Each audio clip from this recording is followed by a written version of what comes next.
Guys, I'm former UFC fighter and current owner of Easton Training Center, Elliot Marshall. I'm Scott Nickel, teaching pastor at Flatirons Community Church. Scott, am I fucking going to hell? Yes. Welcome to the Saint And the Sinner. All right, everybody, welcome to Saint and the Sinner. We are done counting episodes at this point, although Elliot's the math major. He ought to be able to keep track with your whole number thing. You keep coming back to this math because thing? in my experience, math people are nerds, and that was one of the surprising things to me about you, was to learn that you were a math major. Did I ever tell you I was the president of the math club at CU? Wow. I was the very first president of the math club at CU. You and I both definitely have a nerd side to us. So I used to wear a shirt so there's this math problem. It's called the donut. So I used to have a shirt that had. Did they name it that to make it more appealing to people, or I don't remember why. But, used to have a donut on it with a math problem, and everyone asked me why. We decided to make this shirt. That's so nerdy. So nerdy. Right? I know. That's great. I know, it's awesome, right? It's terrible. It's terrible. But the best thing was I could whoop all their asses. So I'd walk around with my donut, and they would think about making fun of me. And then they would go, "No, I'm not going to make fun." No, I'm good. So the weekend's over. You had some local fights on Friday night, stuff like that. Any comments there? No. No comment. I haven't done jiu-jitsu in 2 weeks. I'm hoping to get back today at lunchtime, maybe. So. I'm sorry, we'll see if you're still accepted after my comment at the end of the podcast last week. Oh boy, yeah, it drops today, so maybe I'll be fortunate enough to be allowed back in my school after you berated every other school known to man. So you got some. Hold on. Let me clarify. I didn't berate every school. I totally get why you go there. Yes, it makes 100% sense. That's clear. You know. Mm-hmm. So anyway, don't worry. I have the same problem with CrossFit. I'm the new CrossFit gym on the block. Yeah. You know? Yeah, you are. So I'm the new CrossFit gym on the block. I'm going to have to produce something. Mm-hmm. You're going to have to put out a champion. Fuck. Man, you got to send somebody to the games to beat Rich Froning. I don't know if we got to go to the games. Send him to the doctor first. Yeah. Oh. You said it, not me. Yes! The best athletes have the best doctors. It's not because they're sick. Chronic fatigue syndrome. It's not because they're sick. I have low testosterone, doc. Yeah. And just so everybody knows, we're going to be talking about the Bible today, finally, and so we won't spend too much time on any current events and things like that, because Elliot's got a lot of pent up. I don't have a lot of pent up. I've got like 4 things to say, so I think this is going to be you talking most of the time. I really don't have that much to say. I spent like 6 hours talking about the Bible this weekend, man. That's my job. I know. So I told my neighbor, who's on my team on this, that what we were doing today, and he goes, "Are you going to be a little outmatched?" And I was like, "Yeah, probably, man. I've got 4 points." I was like, I only have maybe 5. And other than that, I don't have anything else. I don't know, man. Monday's the best time for you to get me for this type of thing. Because you just did it all weekend. A little fatigued, this little hangover thing that happens on Monday mornings where you just kind of... one guy I knew always, who's a preacher, called it Bread Truck Monday, where after the weekend he always would want to just... On Mondays, he's like, it'd be nice to just drive a bread truck for a living. Which I don't know if there's really bread trucks anymore. No. But for me, it's always the guy who holds the sign that's, slow or stop. When there's road construction, I go, that guy, I could do that job. I'd like to be a milkman and go bang all those housewives that are, I think. Oh, wait a minute, remember the girl who got mad at me for saying bang? Yeah. She got mad. But you're an equal opportunity. I am. I think she was shocked to hear you respond with saying, She was. Just so everybody knows, she got on the Facebook page and said, I don't think it's appropriate when you use the word bang when you talk about having sex with having sex with women. And you were like, no, it's equal opportunity. Girls can bang guys too. Yeah, for sure. I think she's a little shocked to hear you say that. Wait a minute. But the thing is, women talk that way. Yeah. It's not just guys, no. Especially now. Like, if anybody in any... Have you guys seen Tinder? Explain it if you want to. Do you not know what Tinder is? Talked about Do you know what Tinder is? Yeah, dude. Dude, Tinder, I don't know how you get off Tinder. Well, I think that's the purpose. No, I don't know how you ever stop. I know, right? Because it's literally like a let's bang app, right? You look at it, and if you like the way the person looks, you swipe right, and if you don't, you swipe left. And is this one that shows who's in proximity? Yeah. So you can go anywhere in the country, anywhere in the world, basically, right? So then, if you both swipe right, then you message each other and you see what's up. It's crazy. I couldn't imagine being on Tinder for 2 months. But this is another thing that just makes people lazy. Yeah, it's easy to get laid. You don't have to work for anything anymore. It's nuts. You just show up somewhere and go, I bet you I can find one. Yeah. But women talk that way too. Women are on Tinder. We're not like, it's not like, Yeah, it's not all friends that are having sex with chicks on Tinder. Yeah. It's not like they're like, oh man, how is this happening? Yeah. They're on there too, so they're equal opportunity. I hope you haven't ruined any relationships by throwing this out there. There's going to be a whole bunch of people like, Tinder, what is this? And then you're responsible for the downfall of, 10 marriages. Yeah, I'm going to hell anyway, right? So it's all good. This is another one I want to talk about real quick. I have a question for everyone that chooses to discuss with me on the Facebook page. Yeah, just so everybody knows too, we're not like, if you're commenting on YouTube, we're not engaging there. In general, the relative IQ of people who comment on YouTube is like lower. 50. It's a little lower. And plus, the Facebook page is the place to go if you want to interact with us. I don't understand why, and I said this to you already, so you're not going to be shocked. Yeah. Why it's okay for you guys to tell me that I'm going to burn in hell, and I'm okay with it.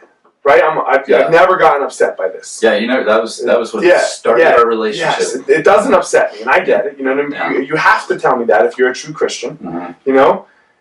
And then when I come around and I say, "Well, I do believe you're delusional," why my calling you delusional just ends it?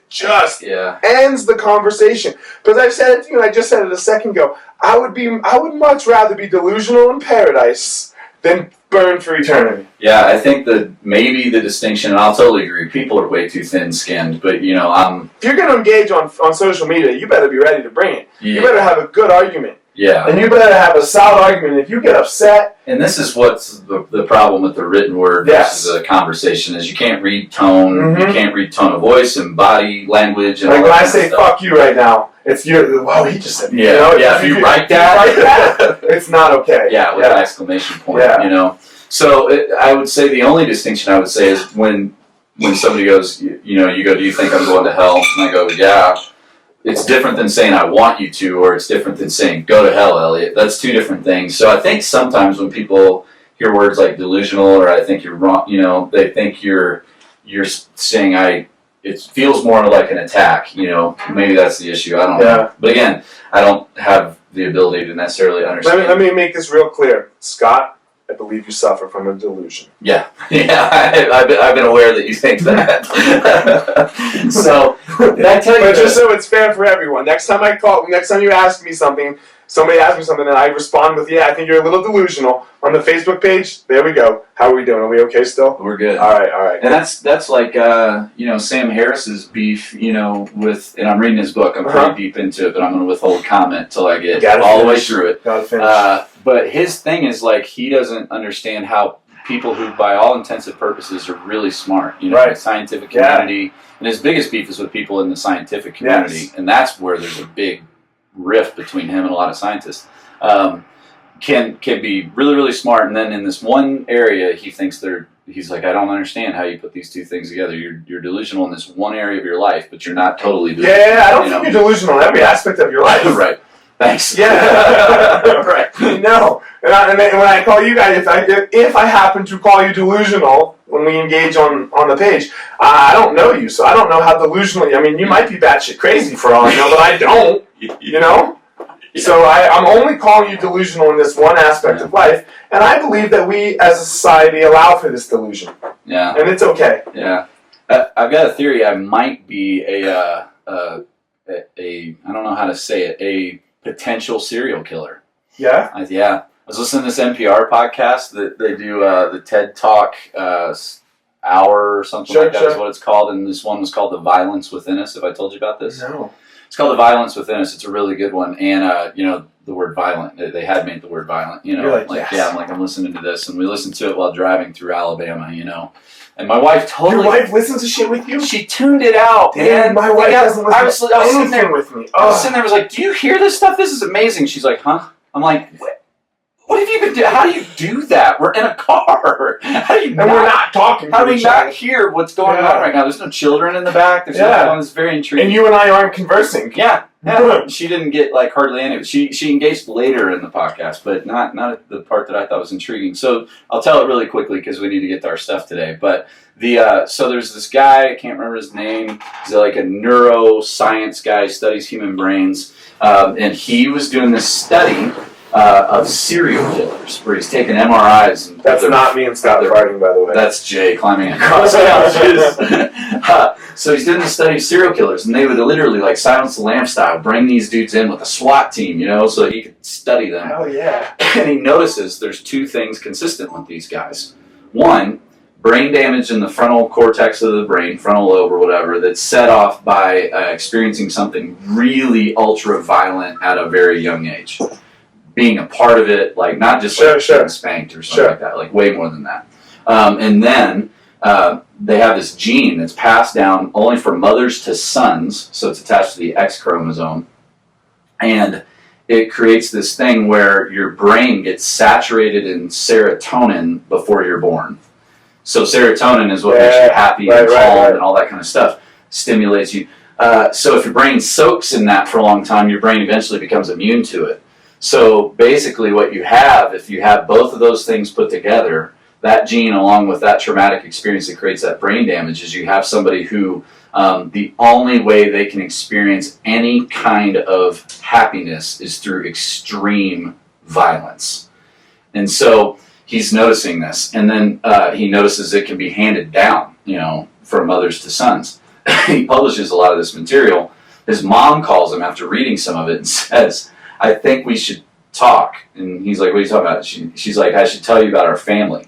He's like, what? He's like, she says there's 7 murderers and or serial killers within like 3 generations of you in our family. And he's like, you gotta be kidding me. So she's like, if you think it's genetic, you maybe should take a picture of your own brain. So he takes a picture of his own brain. He has that gene. He doesn't have the violent experience as a young child.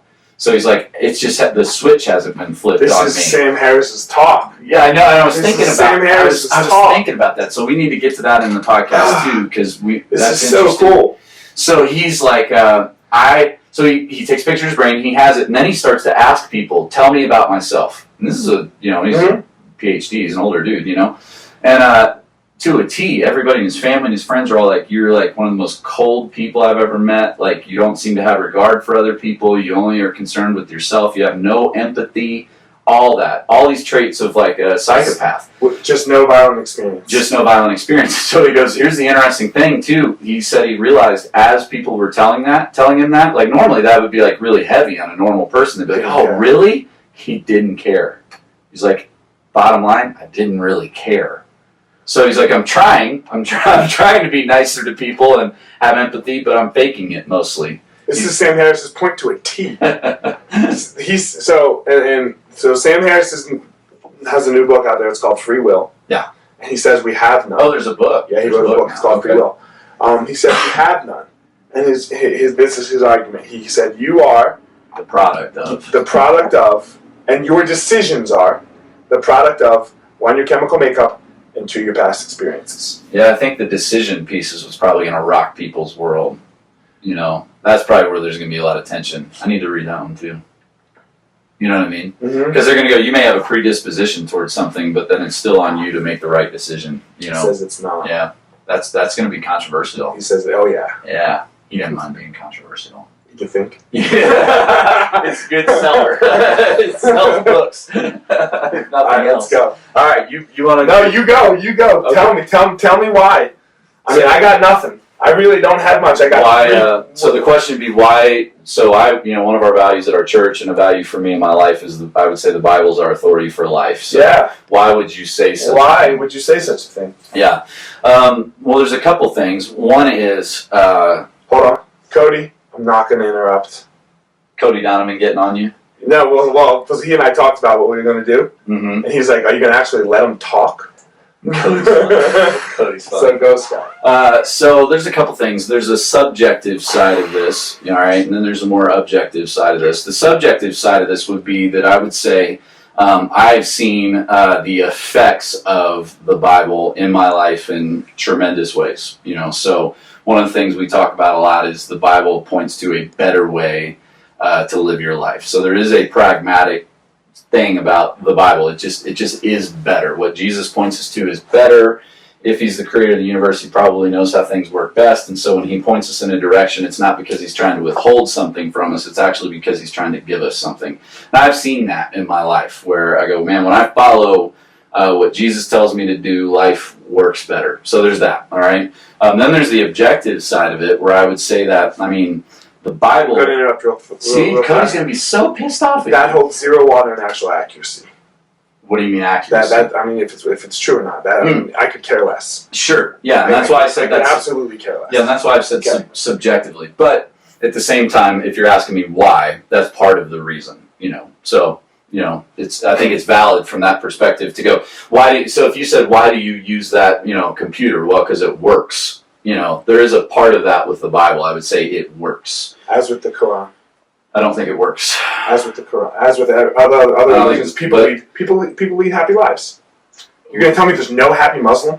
No, that's not what I'm saying. Okay. That's not. You're not going to tell me there's no Muslim that the Quran helps them? I'm not just talking about happiness, though. It's much more broad than that. So I would say the Bible's effectual. Okay. It does things, So then there's an objective side. There's been no book that's ever been more highly scrutinized or criticized than the Bible. I think most people would have to agree with that. That's just objectively true. There's no book that's been through the ringer of textual criticism than the Bible, and it's come out really, really well. You're crazy. So, yeah, I knew this is where we would differ. So I put there's a presupposition in all this though that I think has to be put on the table, which is I don't believe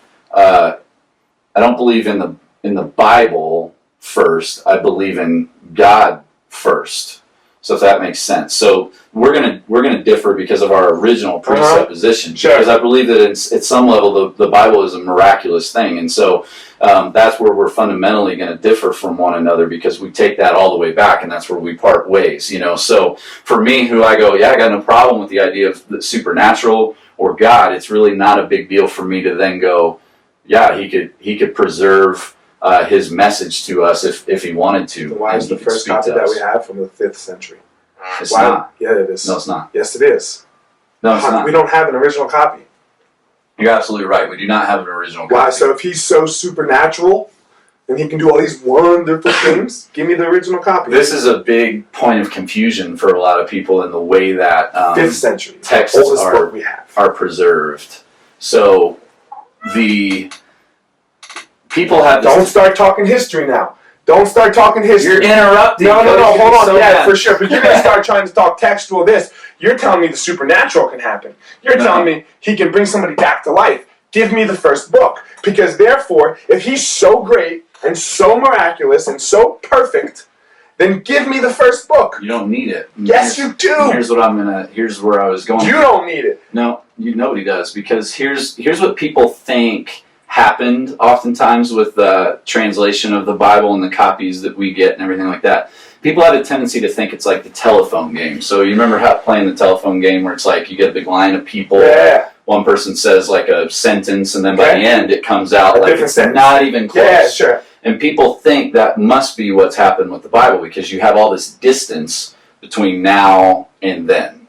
So if it kept getting... Well, we have a copy that we can't get by, right? Like, because the printing press came around and you made multiple copies. Yeah, but even before that, so we have 5,366 copies of the New Testament that were made within a generation of the originals. All right, so within... Not the originals.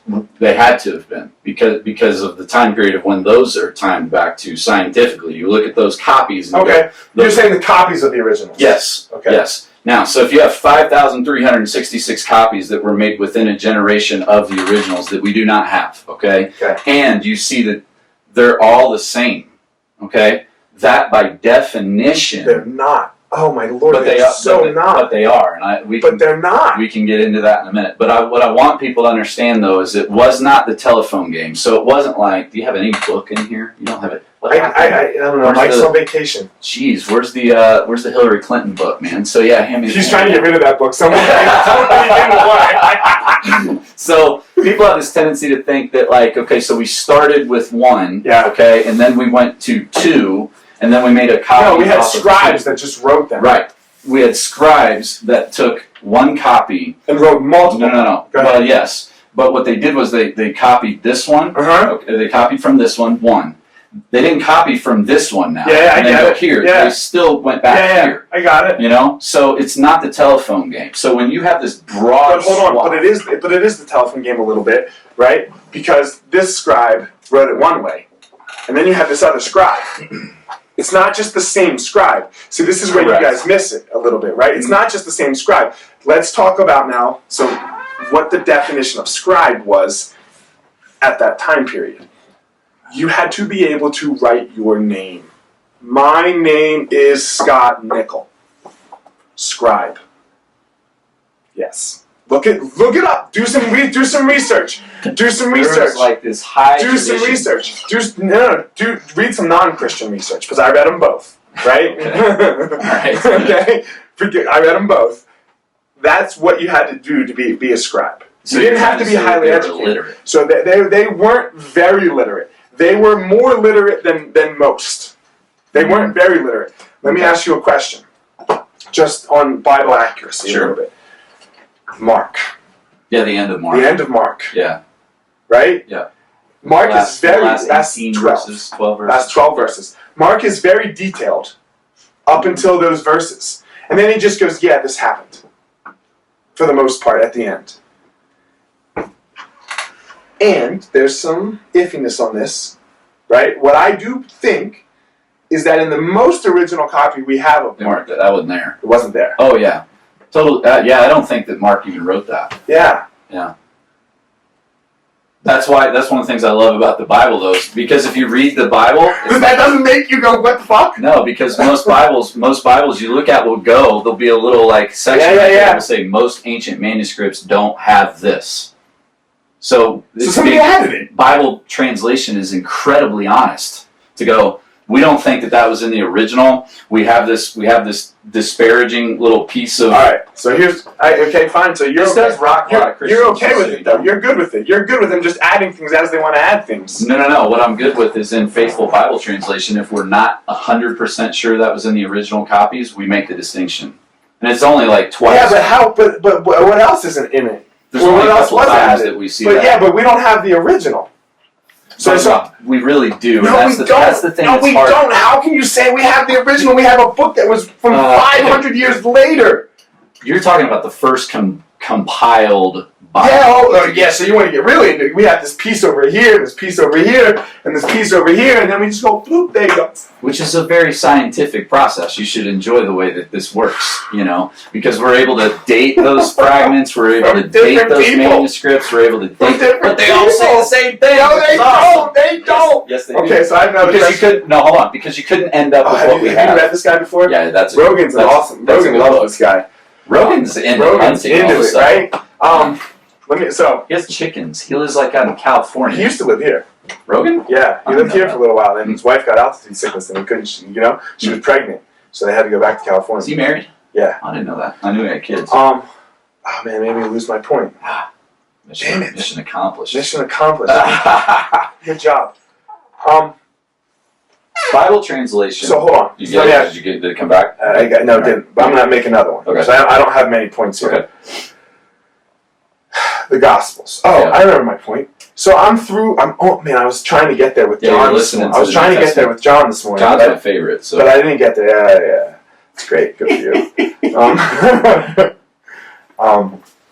I can't believe you didn't like the Old Testament. How far did you get? Dude, it's too much. You're Jewish. What's that? You're Jewish. I told you this the other day. I know, and I responded. I'm so good. I can believe that I want. I'm chosen people. Did you get into Judges? No, I couldn't get there, man. I couldn't get there. It was just too much. You got stuck in Deuteronomy? I got stuck. I got stuck. Leviticus just burned me out. Leviticus just burned me out, man. Yeah. And then I'm like, Yeah, you got to get into Joshua and Judges. I'll get there. But I skip to the New Testament. Yeah. So I got through Luke and Mark so far, and I'm almost to the point where they're going to kill Jesus and John. Okay. Yep. I know the women went on the third day. Yeah. But never does it say that he rose on that day. No one saw him actually rise on the third day. They go on the third day, and the tomb is open. It's empty, yeah. And he's not there. Yeah. And there's the dude sitting in there. Mm-hmm. But at no point does it say when he actually rose. Well, he's not there. On the third day. But that doesn't mean he rise on the first day. Oh, well, okay. So if... I'm just asking you, because it says the third day. You would think that somebody would have seen the third day. Well, you would think that the biggest issue would be, did he rise from the dead? No, because that's not the prophecy. That's not the prophecy. It's got to be on the third day. Okay, so if he rose from the grave on the first day, the whole thing's null and void. Fuck yeah, but he rose from that. He doesn't say that. Look, David, you know I think this whole thing is bullshit. It's absolute fucking bullshit. I mean, I hope there's no 5-year-olds listening. It's like Santa Claus, man. It's just not true. It's a really great story, but my kid loves Christmas more because of Santa Claus. That's why your subjective argument is absolute fucking dog shit. No. Because my kid loves Santa Claus. He goes and sits on his lap. So it's got to be correct.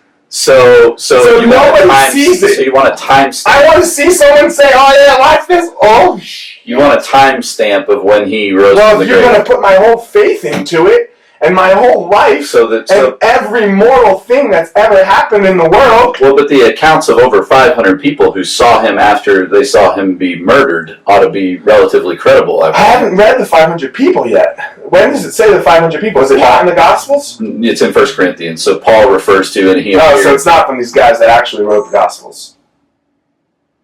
Well, they give all kinds of different appearances of Jesus. They have more than 12. All kinds of appearances. A couple guys walking down the road. He had breakfast with some other people. He came and showed himself. Why doesn't he show himself? And why are they different on where he showed himself? I mean, or where he went. Because some books have him going to Galilee, and some books don't have him going to Galilee. Well, this should actually speak to the credibility of the Bible because you have different perspectives on what different people saw. So he didn't interact the same way with every person. Yeah, every person wasn't with him all the time. Mostly just the 12 delusional people with him. Well, the interesting thing about saying that all 12 of them had some sort of psychopathy or delusion is that makes sense, except that they all have the same delusion. So, like, have you been to local MMA fights? Yes. Have you been many times of local MMA fights? Yes. What's the connection? I don't know. What are you saying? I'm not making the connection. You're not making the connection? Next time. So we're going to save this. Next time, what we're going to do is I'm going to get you in the back. And in the locker room. I'll be back there. And I'm going to show you delusion. Yeah, okay, I think I know what you're saying. Yeah, I'm going to show you delusion. And I'm going to show you how religious delusion is very, very possible. Oh, I see what you're saying. Okay. Well, what I was going to say is, like, there is a theory out there that all the eyewitnesses of Jesus' resurrection were hallucinating, which is interesting to say. I wouldn't even say hallucinating. Look, when you want something If me and you say you want something, yes, you do. When you want something so bad, I'm not saying they're on drugs. Okay. Right? I'm saying the brain allows for this. Right? When you want something so bad, yeah, you can see some shit. Yeah, I get that, but this goes back to our historical argument. We have none because we don't have the original Bible. But it goes back to, it makes sense at first if everybody's going, yeah, this is what I really wanted because I'm so disappointed that Jesus died on the cross and I loved him so much. It's not why. When it doesn't make sense, it's not why. You know when it doesn't make sense? Is when Nero starts using them as candles at his garden parties. Yeah, I don't know. When Nero was Caesar, right? So Nero's going, you know what, I'm going to start persecuting Christians, I'm going to kill them all, and he actually used them as human torches for his garden parties. At that point, if it's a hallucination, if it's delusional, or if I just knew it wasn't really real, I go, you know what, I'm out. Yeah, but there weren't many of them still. There were very few. Very few what? Christians at that time. Well, there were a good number. There were thousands and thousands of them. It spread very quickly. Yeah, but that's few. But where it really took off was when Caesar made it by law. You had to be Christian. Later, right? And that's when he went. So it was growing. It exponentially grew When that flipped. Well, when it wasn't that I'm going to kill you for being Christian. Now you have to be one. Now you have to be one when you died. When that happened, it went from like this kind of like growing to this. Yeah, but that's not real. You know, when people are coerced into Christianity, that's not real, genuine faith. You know what I'm saying? Yeah, but it sure does turn into that for the next generation. Sometimes. Yeah, what do you mean sometimes? You saw it in action. Well, sometimes the fake version of something creates a real phenomenon. Or a real pendulum swing. Yeah, for sure. I don't want to be a part of that, and I don't have to. So you indoctrinate your kids with it, and then they indoctrinate their kids with it, and then a couple generations down, those people really believe. Well, you're assuming that the people at the beginning were liars, and I don't know if they were liars, but we're Christian. Delusional is what you would say. Yeah. So here's my question. Here's one of my other questions. August 9th, 2014 was the 40-year anniversary of Richard Nixon's Watergate scandal. Oh, okay. Okay? Yep. Let's imagine that the first book, or the first story, first written word, or even the first author of the book just started writing that story then, today, that August 9th, right? 40 years later, right? Let's assume that. And then let's assume, and I know this is going to do nothing for you because it's divine, let's assume it's only from a Nixon supporter. All of the work is from the Nixon supporters. Every book we have on Watergate is from a Nixon supporter. How accurate is that? How true is that? How real is that? How do we know what really happened? Well, and you're going to have quotes in there like they have quotes of exactly things that Jesus said. Are you kidding me? A quote? A quote. Do this. I say do this. Yeah.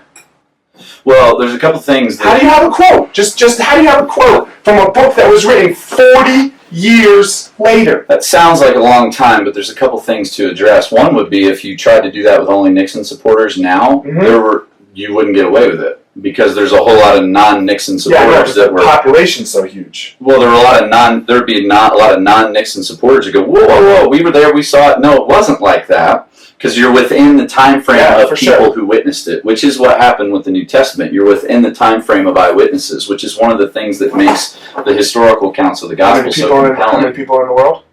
Millions. Yeah, millions. No, right now. How many people? Oh, right now? Billions. I thought you meant back then. No. And how many people believe in Jesus right now? Millions. Millions, but not billions. Right. What's that mean? So you're going to tell me that so you're going to say that people are saying, no, that's not true. Yeah, exactly. Well, but no, three of us in here. What I'm trying to point out, and a third of us say that this is bullshit, and 2/3 say that it's true. But what I'm trying to say is if you have that within the time frame of the eyewitnesses, you can't get away with writing just one perspective of it, not having a whole bunch of counterpoints. I know.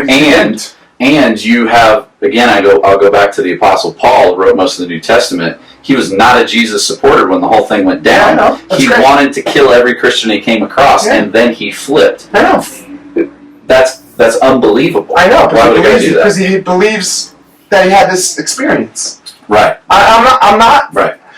Okay, so you believe that this experience. So this is you get. Well, man, I'm about to. People are going to go off right now. Okay. So you believe in this angel. You believe in this heavenly Father experience is possible. Yes. Right. Still today, or no? What do you mean by that? Can that still happen today? What? Can a heavenly Father experience happen with a person? Can they actually speak with God? Can a supernatural experience happen with a person where they have this conversation with God? Sure. You can? All right. Well, then how do you? Well, I'm going to totally flip the subject here. How in the world can you possibly blame ISIS for anything? Because they believe they've had a supernatural experience and they are killing people. Yeah. If I think that it's contrary to what God's already said, then how can you tell me what God said? How can you tell me God didn't change his mind? Bible. How can you tell me? Because he's unchanging. Maybe he's not. He was an evil bastard. He was an evil bastard in the Old Testament. No, he wasn't. Oh, come on, man. He wiped out the world. No, yeah, but he has the right to. I know, so he's doing... Why doesn't he have the right to doing it now? He can do whatever he wants. How are you... Hold on, you use this argument all the time. How are you going to tell me what God wants? How are you going to judge what God's doing and God's not doing? Because he's supernatural. How are you going to judge God on human standards? How am I doing that? Because you're telling me that he didn't change his mind. He could totally change his mind. No, he's consistent. In your point of view. He's consistent. Only because you want it to be. When you don't want it to be, he's not consistent. Why would I ever want God? He's murdered people. He's not a murderer because he's the author of life. He murdered them. By that definition, he's murdering all of us because we're under a penalty of death. But then he's doing. That's all he's doing. Please don't think I'm saying this. That's all he's doing with ISIS is he's taking it away. Oh man, yeah. So, but you believe in this supernatural experience that people can have. You think that ISIS is doing this based on a supernatural experience? They believe in their crazy ass God so much. Don't get me wrong. Yeah. So this idea of supernatural thought allows for irrational thinking. Yeah, if it's not counterchecked objectively by what God's actually revealed. Yeah, but that's your opinion. I know. That's what am I going to do? Disagree with that?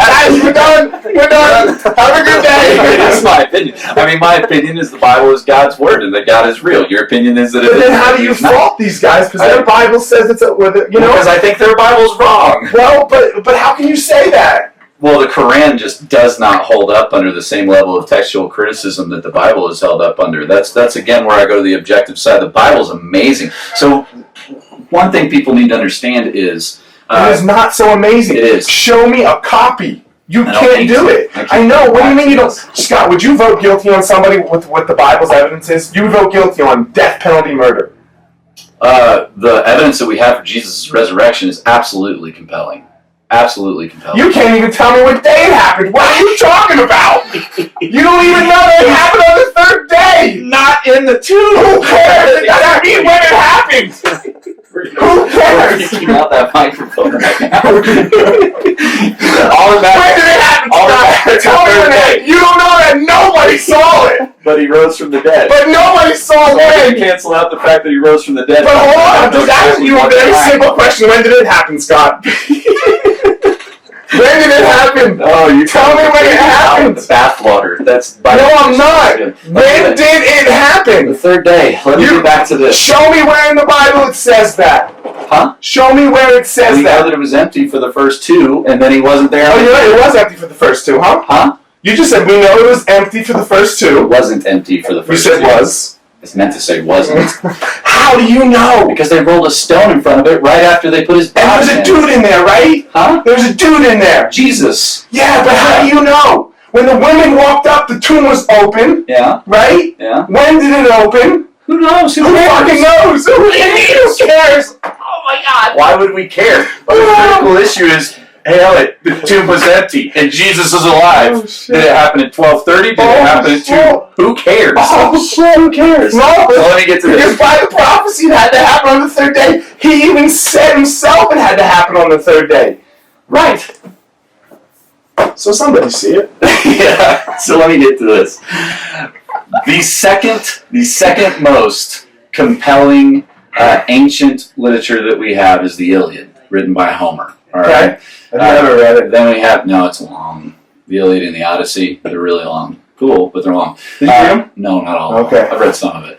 And then the Gaelic Wars about Caesar, and then there's a distant third. But anyway, there's 5,366 copies of the New Testament that we have made within a generation. By the way, it's 400,000 variations. We'll talk about variations in a second. Made within a generation of the original, all right? Not the original, a copy of the original. No, made within a generation of what had to be the original. A copy of the original. You can't tell me. If you can't produce the original, you can't tell me what the original says. There's only so much time in between. You can't tell me what the original says. You would never vote guilty on somebody. If all the copies say the same thing, they don't. They do. We'll talk about that in a second.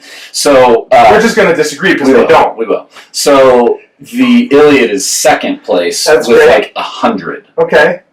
So and nobody goes, oh, we don't have a faithful version of the Iliad. You know, nobody says we don't have a faithful version of. We have more evidence. Let me ask you a question. Let me ask you a question. Washington. Let me ask you a question. Does it claim anything supernatural?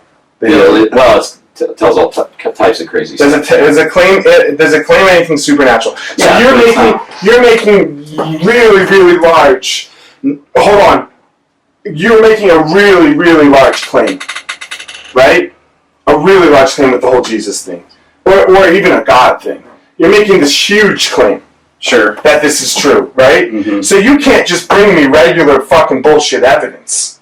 A little bit of this or a little bit of that. You need to bring over-the-top evidence. Which is exactly which you don't, because you don't have an original copy, and you don't have someone that actually, you don't have a printing press, man. So you don't have something where you put it in, so everyone goes to the copies, right? And you don't have something that you put it in the machine, and it spits out the same thing. Mm-hmm. Right? We don't have that because that wasn't available. We're talking about human written hand, right? By dudes that couldn't barely write their name. I'm glad you brought that up again because I don't think people fully understand. So, like in the Jewish system, there were scribes. That a boy, Jay. And there were Pharisees. There were Pharisees. And the level of education they went through was extraordinary. No, it was not. Yes, it was. And we can disagree on that. But there was also a huge oral tradition, meaning, like, if you spent every day transcribing from that copy or that original or whatever you're dealing with right there, you eventually have that memorized. I'm sure. You're not allowed to just do it from memory, though. You have to continually go back to that. And there were huge rules of if you added a column and didn't arrange the page correctly, if you punctuated incorrectly, if you did this wrong, you had to throw out the whole thing and start over. So that it wasn't like this fast and loose process of just these uneducated guys sitting in caves, like chiseling out stuff on a wall. That's not what it was. It was actually a very, very down to the detailed process. And so, again, I think people need to understand, if you have this many copies that all say the same thing, you don't need the original because they had to come from somewhere. They had to come from somewhere. You're just lying. I'm not lying. What am I lying about? We don't have 5,000 copies that say the same thing before the printing press. So talk about the variants. We don't have 5,000 copies. I'm glad you said variant. Yeah, okay. So we don't have it. We don't have, before the printing press, we don't have 5,000 copies that say the same thing. After the printing press, we 100% do. We have millions of copies. Before the printing press, we don't have it.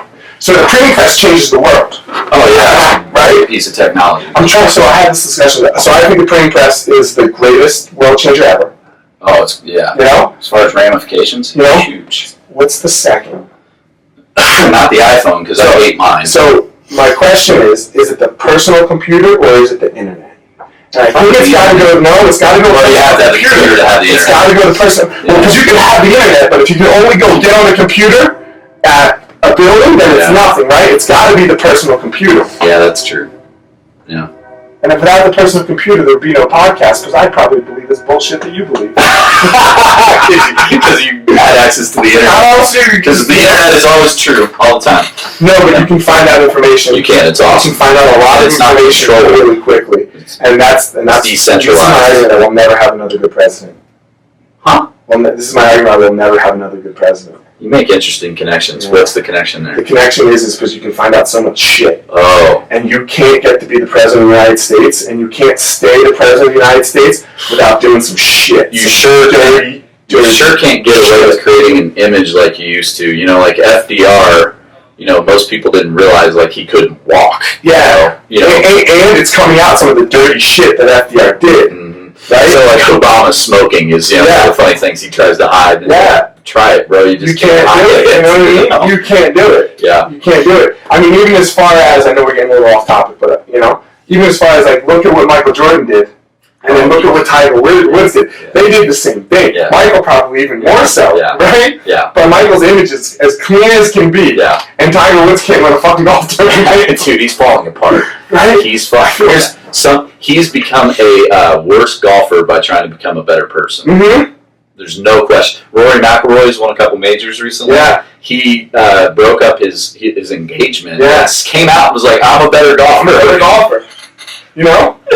Yeah. Which is so, like, sometimes extremely good athletes, they have to be imbalanced, man. You know? Phil Mickelson, you could make the argument, maybe he would have more majors if he wasn't married and a family man, you know? He might not be a better person. He might be a way better golfer. You know, Jack Nicklaus. So I wonder this sometimes, because my pro fighting career. You think you'd have been a better fighter? When did kids come along for you in the midst of your fighting? Towards the end, but it's not that, right? Like, you live this edge life, right? In the fight, right? You live on this edge, And man, if you go on the edge afterwards too, it kind of can balance. You know what I mean? And I mean, I'm not trading it for the world, right? Because we've already addressed that. One, my kids, and two, I don't believe the life of many pro fighters is that great. Yeah. And then your odds of actually being the champion, even when you live this edge style life, are small as well. Yeah. You know what I mean? So, like, look at Cowboy. Cowboy does whatever he wants, right? He's got an RV. He trains when he wants. You know, he trains a lot, but you know what I mean? Like, he does this. He lives a very edge life. Different life than most people. And most people would not. Cowboy Cerrone, right? Yeah, Cerrone. And I even say that if he did the same things again, he would not be where he is. Like, this happened and it worked, and the randomness of the universe, made it so. Because he's got a lot of guys that follow him. Yeah. He's got a lot of boys. Yeah. And they do the same shit he does. And guess what? They're not sitting where he's sitting. They're not sitting where he's sitting. You know? And they've had the same shitty life that he had growing up and all that stuff, you know? Mm-hmm. So this edge, like, so getting back to the pro golfer thing, like, you know, like, he's trying to be, you know? Yeah, I think his body's just breaking down. Well, yeah, look what he did. He was awesome. Yeah, he was also on drugs, I think. I don't know. No doubt, you know. I don't know. Well, who's not, man? Yeah. I don't care. Yeah, absolutely. If you want to use performance-enhancing drugs for the activity of golf, get after it. Notice I didn't say the sport. If you want to use performance-enhancing drugs for any pro-level sport, get after it. Get after it, man. The only problem I see, I've said it before, is so then a high school kid looks at you and goes, okay, I need to start doing steroids. Yeah. And I can totally admit this is a flaw with my argument. I don't know how to get around it, but... Yeah. I mean, and the kids aren't stupid. You know, they're not stupid. They know it like we know it, you know, and so you get the high school baseball player who goes, if I want to be there, here's what I got to start doing. And they don't have a good doctor. No, but they don't, they can't go to their mom and dad and be like, hey, Dad, I think I can make it to Major League Baseball. Let's find a good doctor. Some of them probably do. You know. No, man, the poor black kids make it. Huh? The poor black kids make baseball? Pro sports. No, not baseball. I know. Yeah, I'm just saying. Watching the Little League World Series lately, there's a couple. There's the first team that was there was an inner city initiative in Little League baseball to get inner city youth involved in baseball again, and so they made it to the regionals or something like that, which is pretty cool. But yeah, baseball's just not a good inner city sport, man. It's too much concrete. You don't get on sports center either. Yeah, you got to make a diving catch, but other than that, that hurts on concrete. It does. Basketball works out much better. So does football. Yep. Yeah. All right. Anything else with the Bible? I just I know we disagree, but you wouldn't vote guilty on somebody. That's not. You wouldn't vote guilty on a book that was written 40 years after anything happened. There's no way you would vote guilty.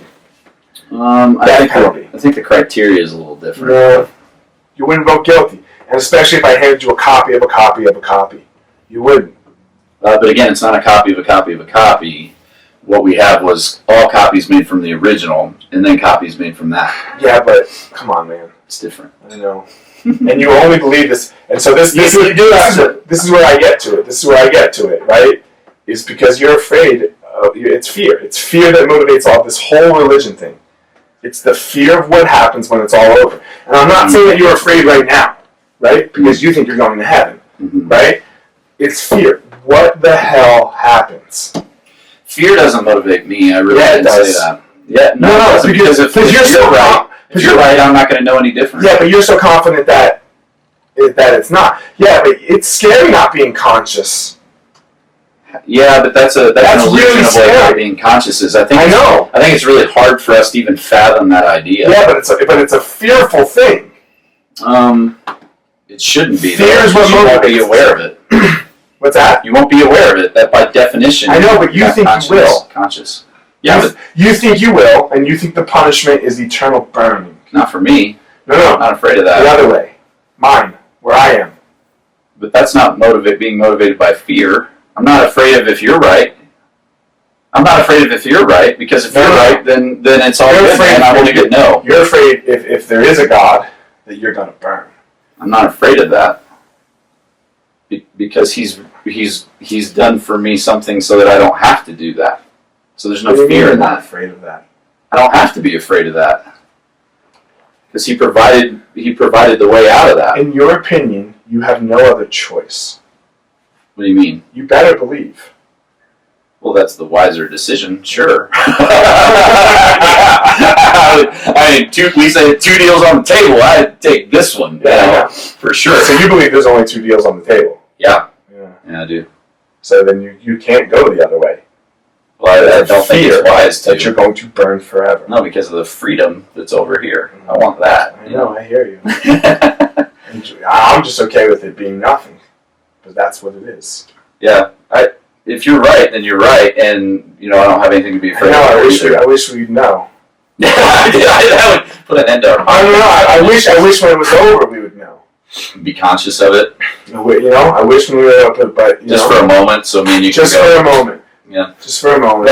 But what can you do, right? Yeah, right. But what can you do? When your words, the universe goes on. It does, and so it always. I won't say it always will. I saw the best explanation for ghosts. It was so cool. I was going to ask you about this. Do you think there are ghosts? I see them every night. You're the most complex person I've ever met. That makes no sense to me. Ghosts, good. No. Jesus, no. Ready? I saw it on this show called The Cosmos, which I'm really mad about, but I think they took it off Hulu. What's Hulu? Hulu Plus, like where you can watch TV, like old shit, Yeah. I think they took it off Hulu, man. I was on the 4th episode. I went to go watch it, and now I can get its clips. Yeah. And I was so mad. I kept running up for like 15 minutes last night trying to click. And you know how like when you're trying to go up and it won't go up anymore, it just goes beep beep. Right, somebody. I'm trying to figure it out. How do I see ghosts every night? Yeah. Stars, man. Oh, because what we're seeing is the light from. And that could be exploded. And that could not be there anymore. That's pretty cool, right? Yeah. And that's a ghost then. Yeah. That's a weird definition of a ghost. But it is cool. Like, we're seeing something that could have extinguished a long time ago because of how long it traveled. Yep. Which is so fast. Crazy. Yeah. That's pretty cool. Yeah, it's pretty cool. All right, man. Are we good? Yeah. Are you ready to give your life to Christ now? I'm ready to go. Can I come and pray a sinner's prayer together right now? Praise be to Allah. That's the wrong one. That's the wrong one. That's the wrong one. Another watch list. Damn it. Hold on, I got another question for you real fast. Yeah. It says that I'm fucked no matter what in Mark. What do you mean? It says that word for word. Elliot Marshall. Because that'd be awesome. And by the way, you believe that's possible? You believe that's possible because the Lord speaks to us in mysterious ways, Scott. I'll let you know when God tells me, hey, by the way, Elliot's fucked. It pretty clearly says that once you blasphemize the Holy Spirit, that you're done. And man, let me tell you, I think I've gone fuck you to the Holy Spirit plenty. I don't think so. I just did it. No, that's not what it means. Again, fuck you? No, that's not it. That's not it. What does it mean? So the idea there is that you have this, so the Spirit is working and moving in you, and you have such a hardness of heart towards it that you attribute the work of the Holy Spirit to evil. And so it's this really hard-hearted thing. You're still exploring. Yeah, because I'm not even close. You're not attributing the work of what I would say is the work of the Holy Spirit to evil. I don't think you're doing that. What do you mean to evil? I don't think it's evil. To look at a good thing and call it evil, or something like that. So there's this. I believe that religion is evil. Yeah, I don't think you do. You say that, but I don't think you do. No, I do. I don't believe it. I don't think that belief in a God is evil. Oh, there's different expressions of religion that are absolutely evil. We won't disagree on that for sure. ISIS, great example. Sure. Christianity, great example. You think Christianity? No, not all. No, you're not evil. Yeah. But Christianity, but it's been used evilly. Oh, that's just like Muslims. Oh, this is like Islam's being used evilly. Yeah, let me hit on that real fast before we wrap up. How much time have we taken? So this guy. And hold on. I'm not calling Christians evil, right? Yeah. Like I'm not doing that. Yeah. So please don't send me a million messages that Christians are evil. I'm going to give him your email address. Jake was on the Facebook page, Jake Callahan or something like that. If I got your last name wrong, I'm sorry. And he basically framed the question this way. And he framed it in the sense of a product. So like if we created an iPhone, which is what iPhone has done, that Yeah, you can watch a lot of porn on that thing, man. He gets just stuck. So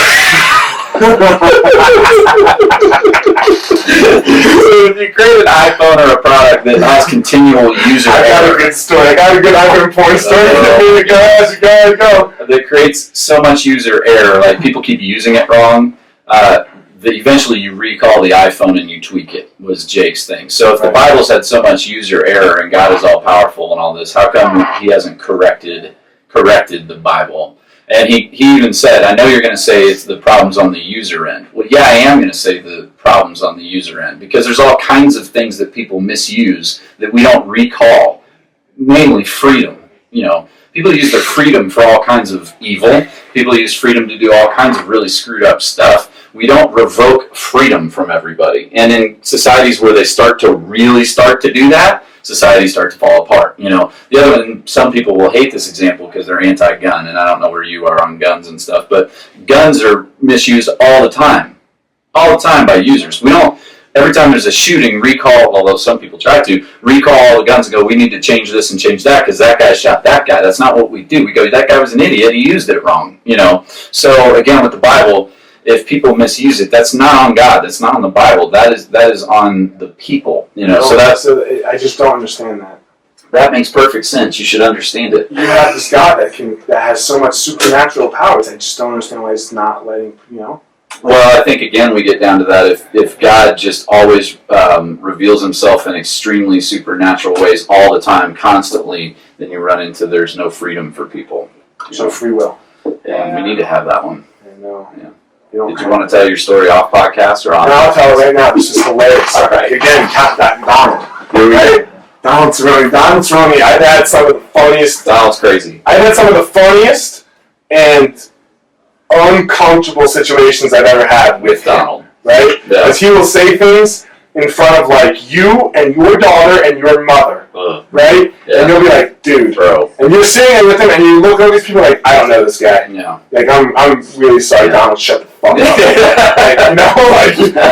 Donald, that girl's 7 years old. Yeah, man. what did you just do? Stop. Yeah. This is not okay. And he's come off of that part a little bit because he's grown up. Yeah, that happens. So we're sitting in the back of some fights, and is he fighting? No, one of his boys was fighting. And we were talking about the iPhones. I think probably the iPhone 5 at the time. Yeah. I still talking about the new iPhone. Yeah. Right? And there was this commercial that came out of how it hologrammed. How you pushed a button and the screen popped out, and now you had a hologram. Right? And they actually had a commercial of this. You saw it, Jay? It was pretty badass. Yeah. And he literally, we're talking about it, and he walks in and he goes, dude, that's going to be great for porn. You can lay down and put it on your chest. And you don't even need to use your hand. And we all were like, huh? And he literally looks at all of us and he goes, don't tell me that's not the first thing you didn't do. And all of us were like, no. But then it clicked on us, and you saw all this, actually think about it and go, oh damn, he's right. You know what I mean? It was hilarious. It was so funny. He's like, really? That wasn't the first thing you thought of? It doesn't really make holograms, does it? It's not going to, I don't think. Yeah. But I wish I could find it for you. Holograms are if I would have remembered my computer, then I would show it to you. Yeah, Tupac. We hologram Tupac. It was really interesting. All right, cool. All right, guys, that was Saint in the Center. You good? I'm good. All right. You're just kind of staring at me blankly. Yeah, sorry. That was Saint in the Center. Hit us up on Facebook. Only if you're not going to get mad. Yeah, well. My team doesn't get mad at you, man. They do get mad at me. No, they're more calculated about it. Then nobody's mad at you. Ian likes you. None of these people are going to go. I offered this girl to go to Starbucks and have a drink with me, and she hasn't responded. Yeah. That's because I'm. You have a gift, and I'm. I know you tell people they're gonna burn for eternity, and I call them slightly delusional. And my team's okay with it, and your team's not. I know. I'm like Joel Osteen. I don't smile for it, I don't try to lie to people. I just give them what it is. All right, guys. Peace out. Have a good day.